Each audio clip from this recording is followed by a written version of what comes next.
Not too long ago, I was a 20 handicap. Now, I'm a 10. Today, we're gonna walk through everything I did and the process I followed, and make sure you watch until the end because I'm gonna be sharing a step-by-step guide that walks you through exactly how we're going from that 20 down to a 10. Let's jump in. Anything with the long game, you gotta think about that big three. We got a smooth, slow swing tempo. We got hands in front of our chests, always. The lighthouse, they're always there. That sword through our back, hitting our hands. And then we got our wrist. We're not flexed like this. We're compressed. We're bowed. We're ready for some good ball compression with that wrist in that position. Those three concepts are kind of my home base. Those are the three things I always come back to if part of my long game's off or something's not going right on the range. Try those three out and then you can tweak it from there based on what's working for you and what you feel like you need to change. All right, first up, we're gonna talk about my driver practice. Most important thing with driver is to be able to keep it in play. So for me, my go-to shot is a fade. I'll start the ball on the left side and fade it back into the middle. This is something I've developed very recently by using the two drills that I'm about to show you. The first drill is the start line drill.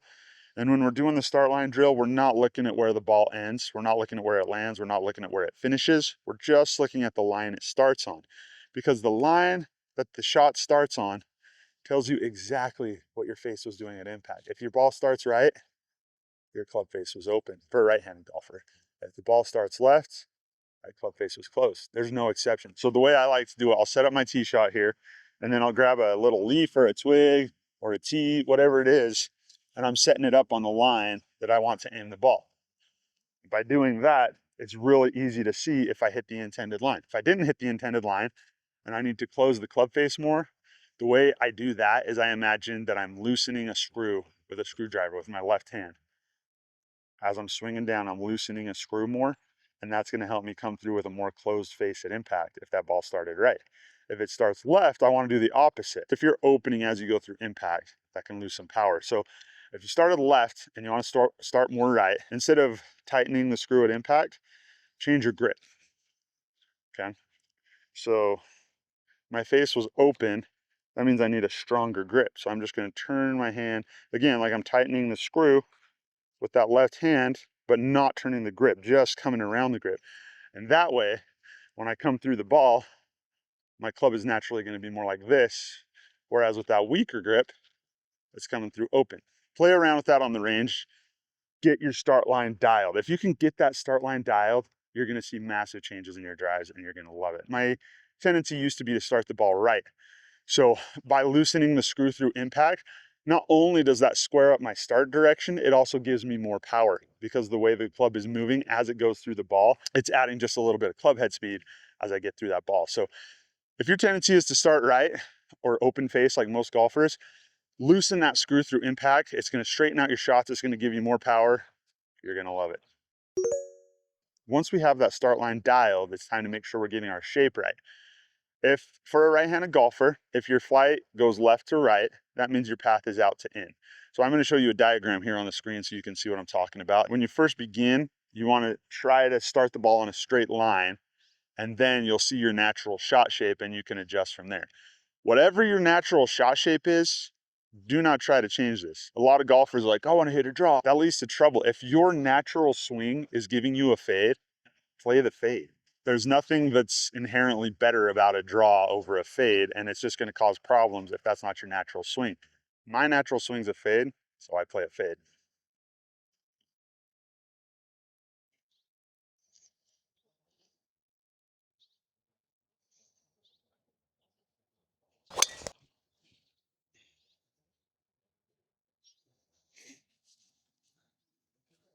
And don't forget to be focused on your big three for the long game. So we got smooth tempo and rhythm. We got the lighthouse drill, sword through the back, hands in front of the chest. And we got that bowed wrist on the backswing. Every time, that's the foundation. Keep that foundation. So that's it for my driver practice. Now we're going to talk about my irons. For the irons, the biggest focus is getting more greens in regulation. And the way we do that is 90% of the time we're ignoring the flag. We're aiming at the center of the green. I use the shot pattern app, but we're ignoring the flag. We're just trying to get it on the green. If you can get greens in regulation, I'm getting my putting good enough to where we're going to at least two putt every time. Just get it on the green. What do we want to accomplish? We want the right distance and we want the right direction. So we need to learn how to consistently compress the ball every time. And I do that with the lag drill. So what we want to do with the lag drill is as we swing through the ball, we're swinging with our body and our arms are not releasing until we're well past the ball. So again, we do that backswing, just let those arms stay behind as long as you can. It's so easy to start feeling lag and getting compression when you do this drill. It's one of my favorite drills. In slow motion, see, I'm right here. I'm not releasing it even here. And then after I've felt it, then I can let that arm go and release. The other drill I like to do to help me with those greens in regulation is get my angle attack right. Most people come in and down on the ball too shallow. So this is called the towel drill. It's gonna help you make sure you're steep. You're gonna put your ball about 6 inches in front of the towel. And all you're gonna do is make sure that when you hit, that you're not hitting the towel. Do those two drills every time you go to the range. Your iron ball striking will start to be amazing. Let's try it out.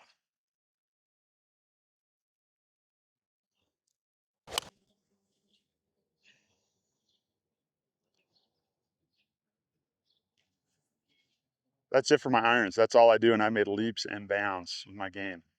Let's move on. All right, that does it for irons. Let's talk about wedges. So the most important thing is the big three, right?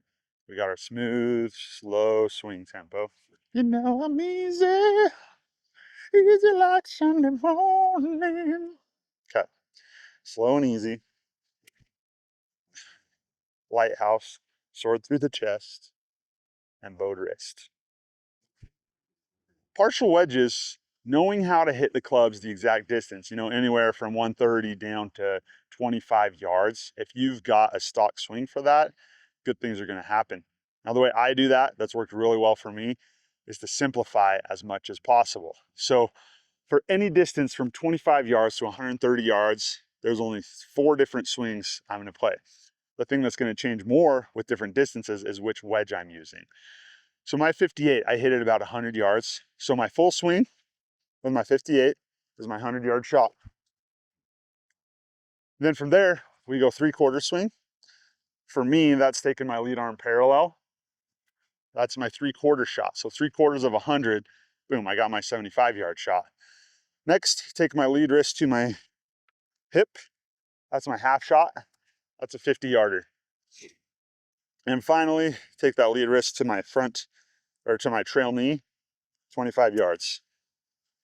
Do that with every wedge. You can do that with all your clubs. So if you have a tricky, say we're 100 yards out, but we got a low hanging tree. Well, my 4-iron goes 200 yards. So I do a half swing with the 4-iron. That's 100 yards. That should be pretty decent. Okay, so build your matrix. Now, the other thing I like to think of with my partial wedges is titties to the target. Golf Sidekick talks about it a lot, and it has helped me be so much smoother and cleaner with my partial wedges. So every time you hit a partial wedge, make sure your torso is facing that flag. If you do that, it's going to help you be smooth. It's going to help you have rhythm. So when I think about my torso facing the target, the ball goes the direction I want it to go. Okay, so here we have a 75-yard flag. So I'm hitting my 58 3/4 swing. That should do the right distance. Let's try it out.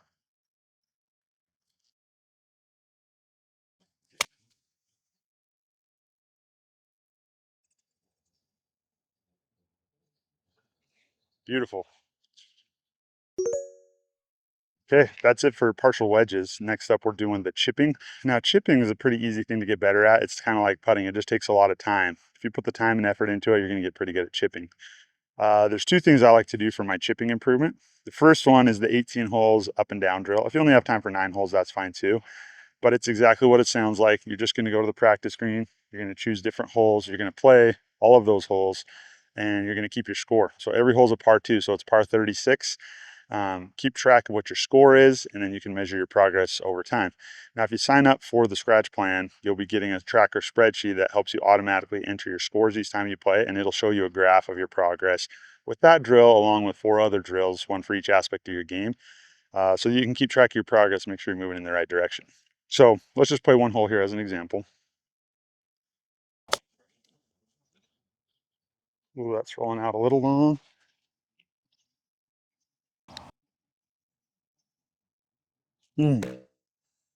So that's a bogey. That's a 3. Move on to the next hole. Like I said, just keep your total score, track your progress, and that's going to help you get better at chipping really quickly. Now, the other thing I like to do with chipping, it's called the ratio drill. It's good to know your carry to roll ratio with each club, because the more green you use when you're chipping, the easier you can control those shots. If you want to know more about the carry to ratio drill, there's a link to that right here. Click on that. Very helpful tool to make you a little more versatile around the greens. Okay, that's it for chipping. Let's go to putting. From 12 to 20 feet, the likelihood of you making that putt is very low. The likelihood of three putting from 12 to 20 feet is also extremely low. So it's pretty much guaranteed you're going to two putt if you're in that range. There's no reason to spend a ton of time practicing on that range. What we want to do is get better at the short putts, 8 feet and in, and better at the lag putts, 25 feet and longer. If we can get those lag putts dialed so that we're leaving ourselves shorter second putts, that's going to eliminate the three putts, which is a key to lowering your handicap. Everybody has three putts. The less of them you can get, the better off you're going to be. So let's talk about some of the drills to help us focus on those short putts, and then some of the drills to help us focus on our lag putts. All right, so this is my favorite drill for short putts. It's called the 3 strikes drill. What you're going to do is set up tees 3 feet from the hole, and then every foot up to 10. So 3, 4, 5, 6, 7, 8, 9, 10. Now we get 3 strikes, and we have to make a putt from every one of these tees in order for the drill to be over. Every time you miss the hole, that's a strike. If you get to 3 strikes, you got to start over from 3 feet. Let's do it.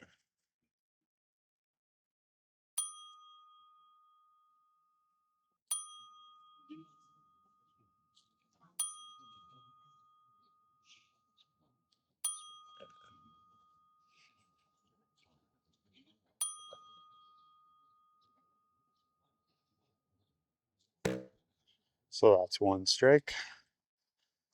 Dumb mistake, not hitting it hard enough.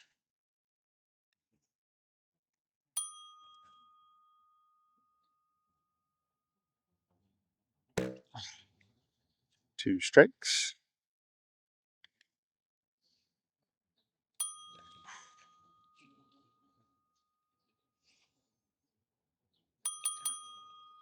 Now, one of the things I really like with this drill is it gives you a lot more confidence on those longer putts, because I know what the second half of the putt does by the time I get to those longer ones. It's also a good way to train your brain so that when you're out on the golf course, visualize the putt from half the distance. You see the pros doing that a lot, taking a practice stroke halfway between their ball and the hole. That's so they know what it's going to do the second half of the putt. Gives them more confidence on those longer putts. Sink a few more of those 5 to 10 foot putts, and that's going to help your scores a ton. So the second short putting drill I like to do is called the clock drill. So what we're going to do is we're going to set up a tee 3 feet away from the hole every 90 degrees, like this. Just like that, we're going to put a ball by each tee, and we're going to keep putting until we make 25 putts in a row from 3 feet.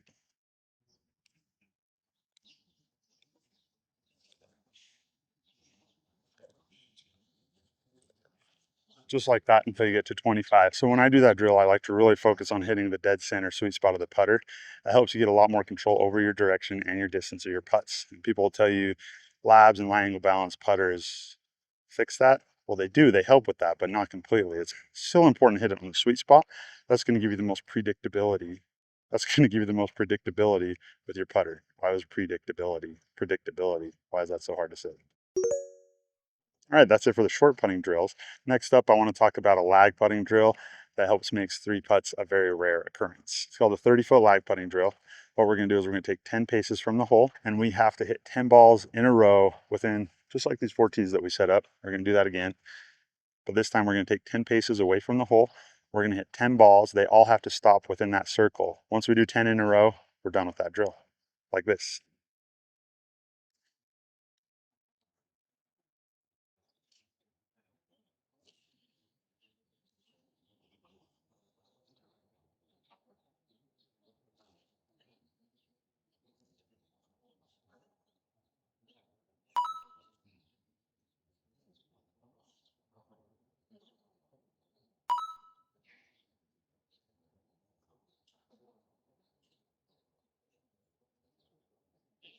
That's going to help you a lot with your lag putting. I also do that from 20 feet and 50 feet. 50 feet's a little trickier, so if that's a little hard, you can do 8 out of 10 instead of 10 in a row. I don't want this to take 4 hours for you to get it done. There's one last drill with putting I want to show you. It's infuriating, but it's going to make you a god with the putter. So what it is kind of like the chipping up and down drill we talked about, but this time we're just putting, okay? We're gonna choose 18 different holes, par 36, same thing, par 2 every hole. We're trying to 2-putt every hole, but the catch is that every time you miss a putt, you have to move the ball back away from the hole 1 putter length from where it stopped. So you never have gimmies. You never have an easy tap in putt. If you miss, the next putt's going to be a little harder. It's going to test you on the 3 to 6 foot range, which if you're making sure you're holing out a lot more of those 3 to 6 foot putts, that's going to be very much reflected in your score, and you're going to see a drop in your handicap pretty quickly. Let's do a sample hole so you can see what I'm talking about. Okay, starting off with a difficult one here. We're doing a 45 foot, 15 paces.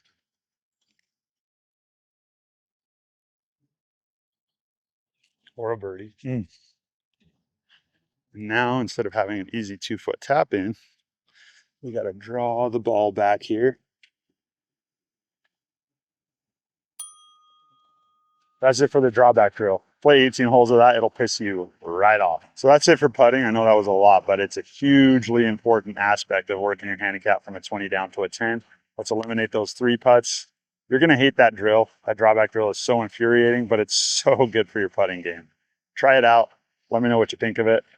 And that's it for putting. Let's move on to our last aspect that I want to talk about today, which is your mental game, playing smarter golf. That's one of the easiest ways to drop your handicap pretty quickly. Let's check it out.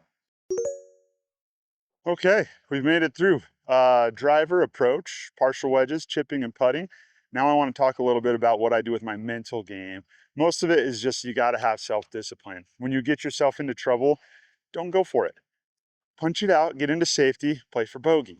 When you're on a par 5 and you hit a good drive, if there's any hazard at all around the green, you should not be thinking green in 2. Just lay it up, get in a good position, hit a good wedge shot, make your par, maybe even a birdie. Don't be aggressive. I've talked about that throughout this video. You don't want to swing aggressively. Well, you don't want to think aggressively either. Aggressive is almost always going to lead to bad results. So when you're swinging the club, smooth and easy, Sunday morning, stop trying to be aggressive. It's not accomplishing anything except for penalties. When you're stuck behind a tree, when you're in a bad position, use my wedge matrix with your 4-iron. Don't make golf harder than it is. Find the easy way out, even if it costs you 1 stroke.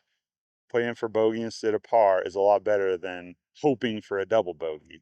Nobody wants to feel that way, right? So if I'm in trouble, punch it out. Don't go for a par 5 and 2 if there's any hazard at all around the green. And third, if you've got a hazard or a tree or a bunker between you and the green, don't try to get cute with a flop shot so that you can get it close. Do the easiest, get the ball on the green as easily as possible. It's okay if you have a 40, 50 foot putt. That is better than blading it over the green, mishitting your flop shot 5 feet into the sand trap. You've been there too. I know you have. So let's play smarter golf. This is the fastest way to improve your scores. Even when it feels like you're giving up a stroke, averaging out the times you screw those shots up, you're going to end up in a better place. That's going to improve your handicap faster. We don't need to be hitting fancy flop shots. We don't need to be hitting hero shots through the trees. We certainly don't need to be hitting par 5s and 2 shots. We're going from a 20 handicap to a 10 handicap. Let's play smart and get rid of the double bogeys. Because if you're getting rid of all double bogeys, the worst you do is a 90. The absolute worst you do is a 90. So we get rid of the double bogeys. And of course, you're going to sprinkle some pars in there, maybe even a birdie or 2. You're going to be mid-low 80s pretty quickly just by skipping the double bogeys. Okay, this hole, we got a long par 4. It's OB on the left. As we talked about earlier with the driver drill, my natural shot shape is a fade. You never want to start the ball in a direction that's going to lead to trouble.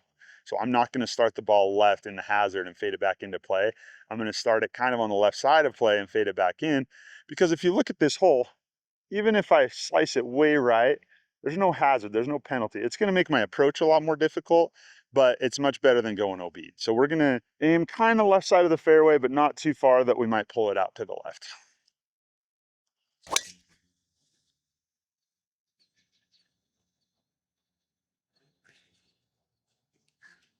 And that's exactly what we were shooting for. We started the ball left, safely left, and then it faded a little harder than we wanted it to, so it went across the fairway, but we're totally fine. We got a good look at the green from there. Let's go get it. All right, so as you can see, we missed a little bit right here. We faded it across the fairway. We're in the right rough. But as I said, the rough really isn't that big of a punishment unless you're playing Oakmont. I bet you're not playing Oakmont. All right, so we got 150 in. I'm gonna play my 150 club with my smooth tempo. I'm thinking about my lag. I'm thinking about my lag drill. I'm thinking about my towel drill, steep angle of attack. And I'm thinking about the big three. One, smooth, easy tempo. Find your BPM playlist that matches your tempo. Two, lighthouse drill. Keeping those hands in front of your chest no matter where you are in the swing. And three, bow that wrist. We're not up here in the backswing, we're down here.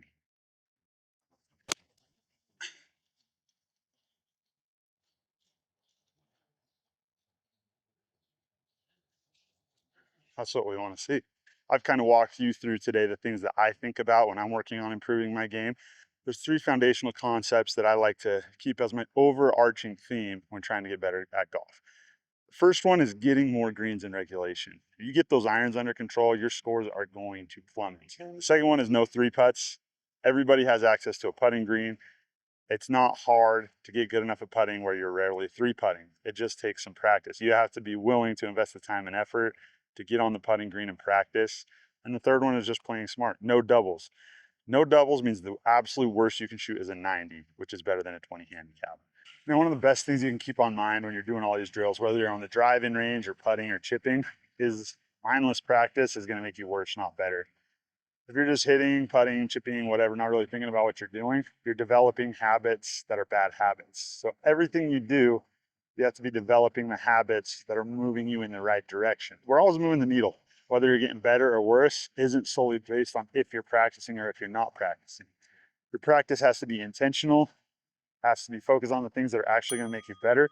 That's why I developed the scratch plan. I've created a list of over 50 drills that you can get access to for free by signing up for our weekly email at thescratchplan.com.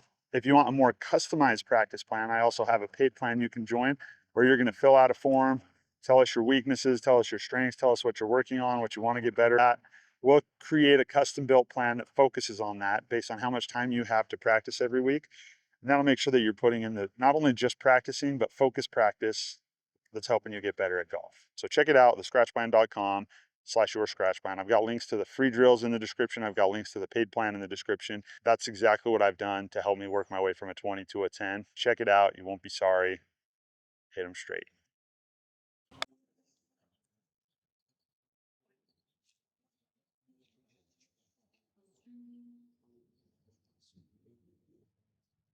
We'll see you next time.